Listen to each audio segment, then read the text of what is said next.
மத்திய கிழக்கு நாடுகளை பற்றியே சொல்லப்பட்டிருக்கிறது. அது இந்த இப்ப இருக்கிற ஈராக்.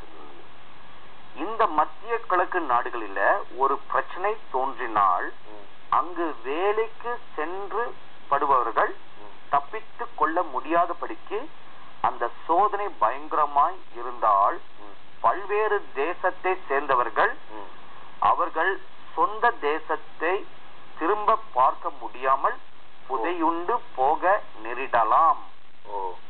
அதிலிருந்து புறப்படும் பிரச்சனைகள் பல தேசங்களுக்குள் வெடித்து சிதறி பல சேதங்களுக்குள் கடந்து வரலாம். ஆனா இது முழுக்க முழுக்க ரொம்ப அக்யூரேட்டா இருக்குது. ஆமா, மத்திய கிழக்கு நாடுகள்ல தான் இப்ப இந்தியால இருந்து போயிருக்காங்க, பாகிஸ்தான், அப்புறம் பங்களாதேஷ், பிலிப்பைன்ஸ். ஆமா, ஏராளமான மக்கள் பிலிப்பைன்ஸ்ல உள்ளவங்க அப்புறம் ஸ்ரீலங்கா, அங்குள்ள நமது சகோதரிமார்களும் பல பேர் பணிப்பெண்கள் அங்க வேலை செய்யறாங்க. இங்க ஏதாவது ஒண்ணு அடிச்சுச்சுன்னா அது ஒரு இன்டர்நேஷனல் ப்ராப்ளம் மாதிரி வரலாம். இப்போ இதுல கர்த்தருடைய வேதத்துல எழுதப்பட்டிருக்கிற தீர்க்க தரிசனம், அதுல வெளிப்படுத்துற விசேஷத்தில் 6வது அதிகாரத்துல சொல்லப்பட்டிருக்கிற அந்த தீர்க்க தரிசனம் இந்த 4 குதிரைகள் பத்தி சொல்லுது. அதுல ஒண்ணு வெள்ளை குதிரை, ஆமா, அடுத்து மங்கின நிறம் உள்ள குதிரை, கருப்பு குதிரை, சிவப்பு நிறமான குதிரை. அதுல ஒண்ணு வெள்ளை குதிரை, ஆமா, அடுத்து மங்கின நிறம் உள்ள குதிரை, கருப்பு குதிரை, சிவப்பு நிறமான குதிரைன்னு. அப்ப இந்த குதிரைகள் 4மே இந்த மத்திய கிழக்கு நாடுகள்ல நடக்கும் அது உண்டாகக்கூடிய பிரச்சனைகள் பற்றி தான் சொல்லுது. ஆமா, ஏன்னா அதுல எண்ணெயும் திராட்சை ரசத்தையும் அப்படிங்கிற வார்த்தை இதெல்லாம் வச்சு பார்க்கும்போது அந்த பகுதியில வரக்கூடிய பிரச்சனையை தான் சொல்லுது.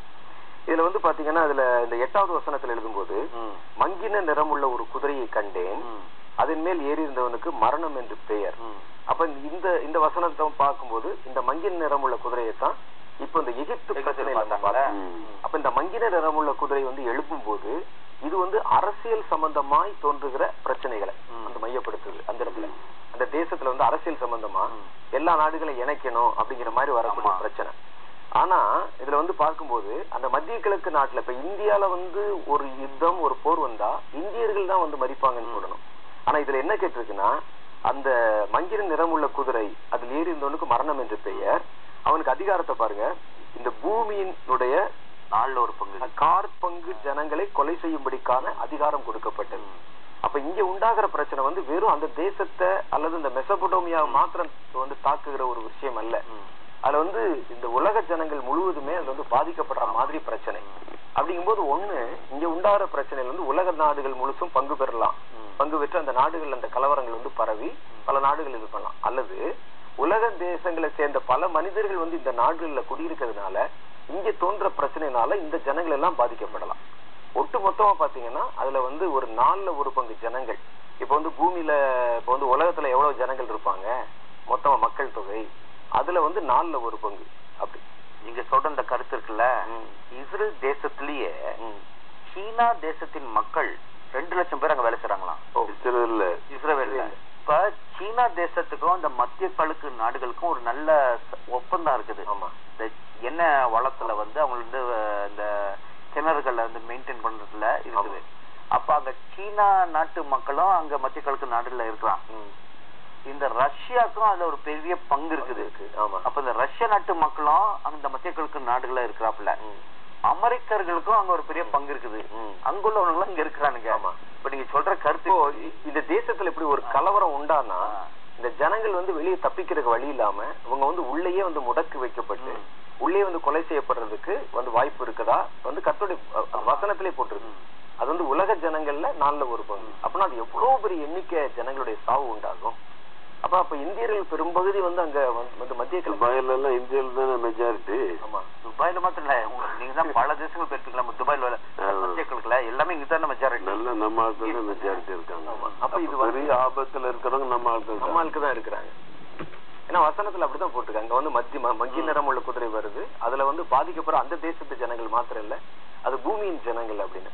அப்ப இந்த கலவரம் பூமி முழுசும் பரவணும், அல்லது பூமியின் எல்லா பகுதியில இருக்க ஜனங்கள் அந்த தேசத்துல சம்பந்தப்படணும். ஆமா, இதுல இந்த 2வது ஆப்ஷனுக்கு தான் நிறைய பாசிபிலிட்டிஸ் இருக்கு, நிறைய வாய்ப்புகள். எல்லாரும் சேர்ந்து எல்லா ஜனங்களும் அந்த நாட்டுக்குள்ள. இப்ப லேட்டஸ்டா என்ன நடக்குதுன்னா இப்ப இந்த ஈரானுடைய அணு ஆயுதத்து நிமித்தம் இஸ்ரேல் இருந்து போருக்கு ரெடியா நிக்கிறாப்புல. ஆமா. இப்போ சில வாரங்களுக்கு முன்பதாக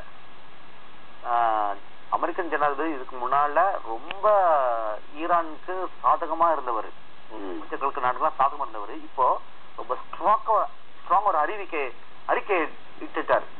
நான் யுத்தம் பண்ணுவேன், நான் சும்மா இருந்துட்டு இருப்பேன்னு நினைக்காத.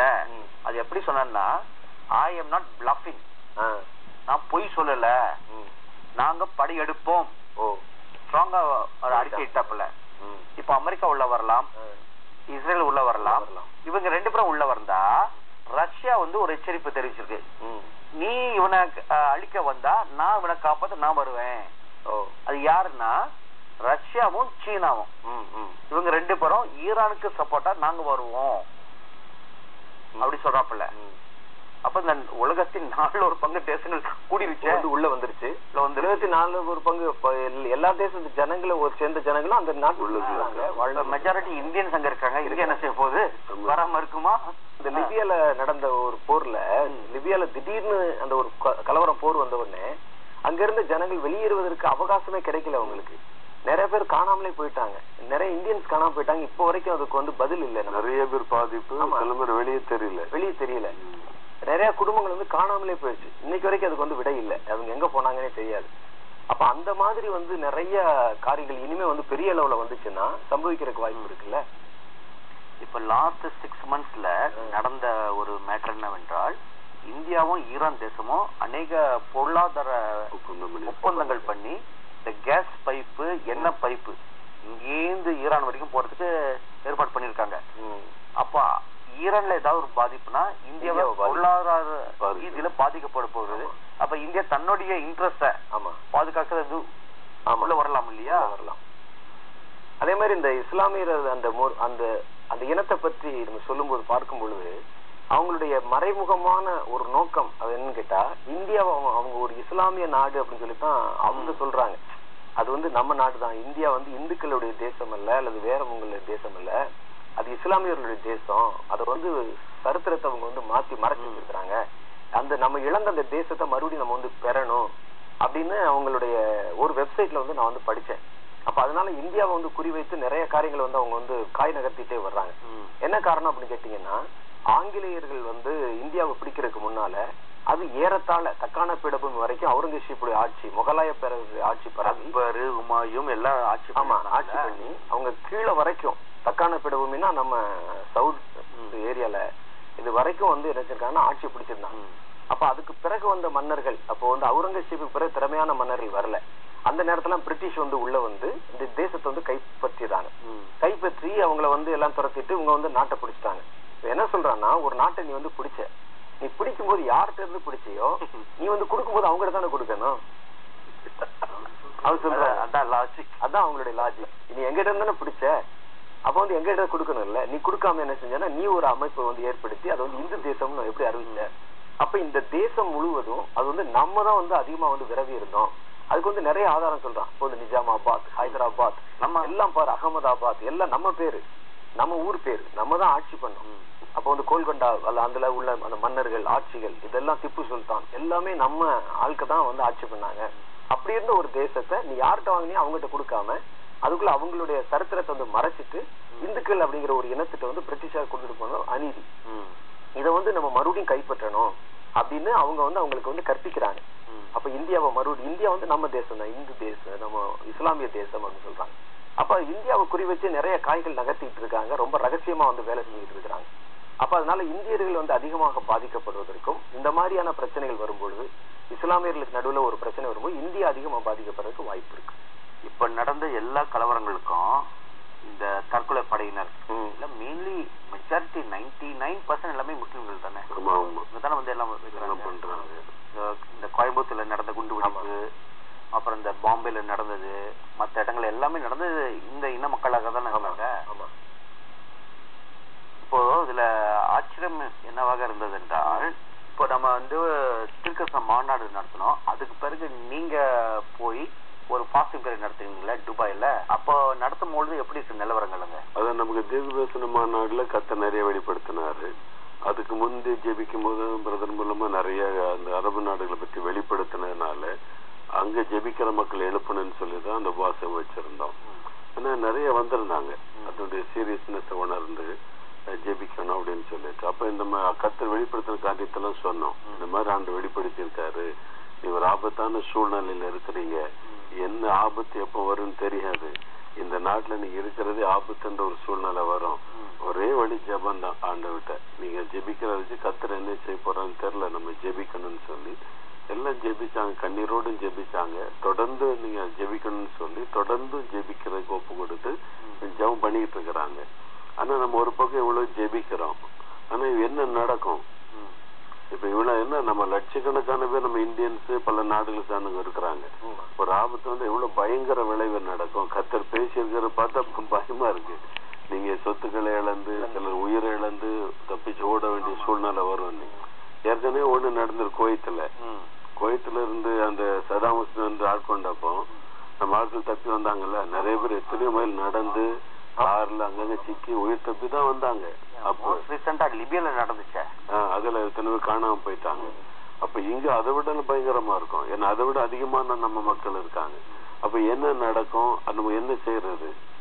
இப்போ அந்த கேள்விக்கு அவங்க பதில் சொல்வதற்கு முன்பதாக நம்ம போய் திருஷ்ண மாநாடு நடத்துறப்ப ஏப்ரல் மாதம், நீங்க போனது நவம்பரா டிசம்பரா? நவம்பர். அப்ப இடைப்பட்டுல ஒரு 6 மாத காலங்கள் நடந்திருக்குது. நம்ம போய் நடத்தினப்போ நீங்களும் எங்க கூட இருந்தீங்க. அப்ப கர்த்தர் என்ன பேசினாரு, நம்ம அங்க இருந்த ஸ்பிரிச்சுவல் அட்மாஸ்பியர் எப்படி இருந்துச்சு நீங்க நல்லா பாத்தீங்க. 6 மாதங்கள் கழித்து திரும்ப நீங்க அதே ஊருக்கு போய் அதே பகுதிக்கு போய் ஃபாஸ்டிங் பீரியட் நடத்துறீங்க இல்லையா? நீங்க எப்படி ஆவில டிசைன் பண்ணீங்க? இப்ப இந்த 6 months கழிச்சு எப்படி இருக்குது நிலைமைகள்? ஆக்சுவலா அதுக்கப்புறம் வந்து அவங்க நல்ல ஒரு ஜனங்கள் வந்து அதை ஏற்றுக்கொண்டு ஜெபிக்கிற ஒரு பக்குவத்துக்கு வந்திருக்கிறாங்க. சீரியஸா அதை எடுத்து, ஆமா நம்ம ரொம்ப சீரியஸா ஜெபிக்கணும். அந்த ஸ்பிரிச்சுவல் அட்மாஸ்பியர் விசுவாசிகளுக்குள்ள ஒரு மாற்றம் வந்திருக்கு. நம்ம எவ்வளவு முக்கியமா இருக்கா ஜெபிக்கணும் அந்த பாரம் வந்திருக்கு. இப்ப